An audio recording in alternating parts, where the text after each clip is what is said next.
আপনার মেয়েকে আপনি পুরুষ টিচারের কাছে প্রাইভেট পড়াতে পাঠাচ্ছেন কেন? স্কুলে পড়ুক আর কলেজে পড়ুক, আপনি পুরুষ টিচারের কাছে ওকে একান্তে নীরবে নিভৃতে প্রাইভেট পড়তে পাঠাচ্ছেন কেন? আপনার বাসায় পুরুষ টিচার আসছে, আপনার মেয়েকে একা একা পড়াচ্ছে কেন একটা রুমের মধ্যে? এই সুযোগ কে করে দিচ্ছে? আপনি তো ঘরের মধ্যে একটা পতিতালয় খুলেছেন। যখন একটা ছেলে একটা মেয়ে একা একা থাকবে, তৃতীয় পক্ষ থাকবে সেখানে শয়তান। আস্তে আস্তে সেই টিচারের হাতেই দেখবেন মেয়ে ধর্ষিত হয়ে গেছে। ধর্ষিত না হলেও মেয়ে নিজেই প্রেম করে পালিয়ে যেতে পারে। অ্যাক্সেস কে দিচ্ছে? আমরা দিচ্ছি। এরপরে দেখবেন যে মিডিয়ার মধ্য দিয়ে দেখবেন যত জেনা, ব্যভিচার, পর্নোগ্রাফি, অশ্লীলতা, পরকীয়ার সিরিয়াল, সব সিরিয়ালগুলোকে একত্রিত করে যেন গিলায় খাওয়ানো হচ্ছে।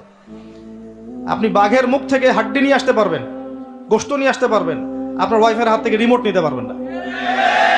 একদম